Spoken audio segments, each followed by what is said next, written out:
I'll never forget that day. I was sitting at my kitchen table, sorting through bills, when a knock came at the door. I opened it, and there he was, Mark. The man who had walked out on me when I was carrying his child. But this time, he wasn't alone. Standing right next to him was a man in a gray suit, holding a leather folder. Mark didn't even look nervous. He smirked, and then he said the words that made my knees go weak. I'm here for my son.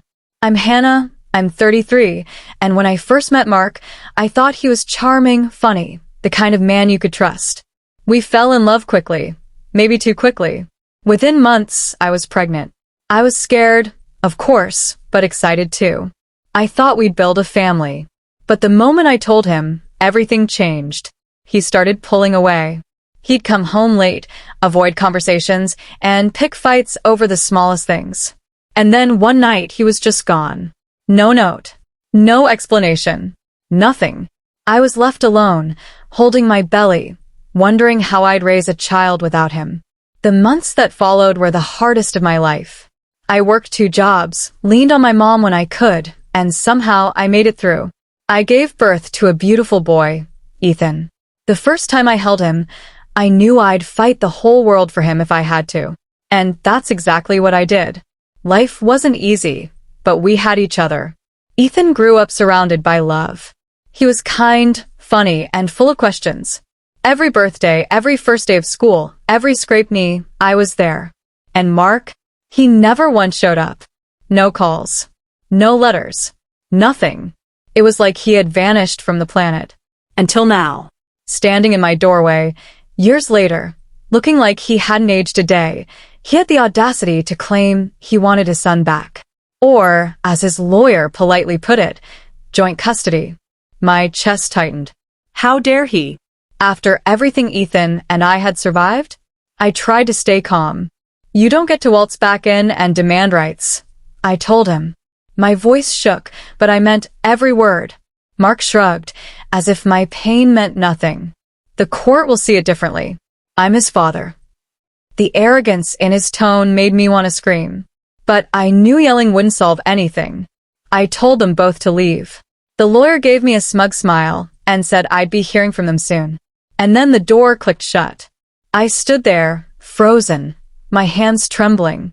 Ethan was in his room, playing with his toy cars, completely unaware of the storm about to hit us. I leaned against the door and felt tears sting my eyes. I had built this life from nothing. I had protected my son every single day. And now, the man who abandoned us wanted to rip it all apart. That night, I couldn't sleep. I kept pacing the living room, staring at old baby photos, remembering the nights Ethan cried and I held him until dawn. Mark wasn't there for any of it. He didn't earn the title of father. But the law doesn't always see it that way. I called my mom the next morning. She tried to calm me down, but even she sounded worried. You need a lawyer, Hannah, she said. She was right. But lawyers cost money. Money I didn't have. I had to think carefully. One wrong move, and I could lose Ethan. The thought alone made me sick.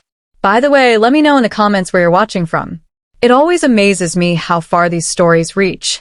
Days later, a thick envelope arrived in the mail. My heart raced as I opened it. Inside were official court papers. A custody petition.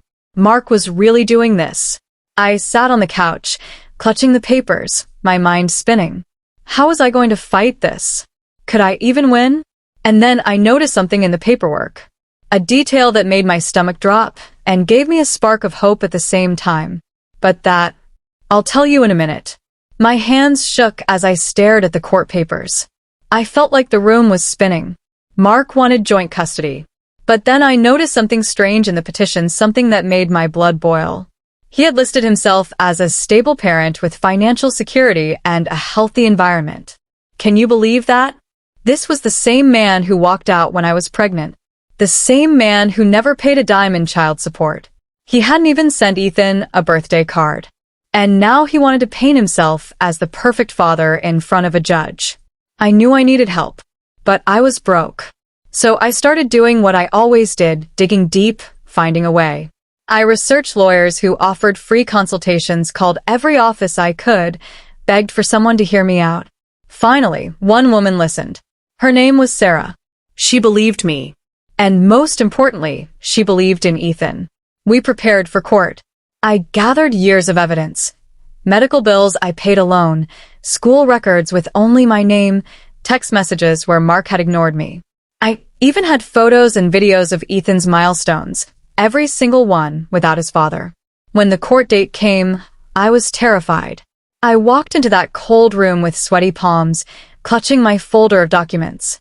Mark was already there, looking smug in a new suit. He didn't even glance at me. The judge entered, and the trial began. Mark's lawyer painted him as a changed man, a father who had made mistakes, but now wanted to be part of his son's life. They said Ethan deserved both parents. I almost laughed out loud. Both parents? Where was he when Ethan was running a fever at 2 a.m.? Where was he when I had to choose between groceries and rent? When it was my turn, my lawyer stood tall. She spoke with fire in her voice. Your Honor, my client has been the sole provider, protector, and parent since day one. The father abandoned them. He didn't return until years later with a lawyer. Parenting is not a right you claim when it's convenient. It's a responsibility. Then, Sarah handed the judge our stack of evidence. Every bill, every school record, every moment Mark missed. Watching his face turn pale as the judge flipped through the papers was the sweetest thing I'd seen in years. And then came the moment that sealed everything. Sarah asked me to take the stand. I looked right at the judge, holding back tears, and said, Your Honor, I don't want to keep my son from his father. But my son doesn't even know this man. He knows me. He knows love.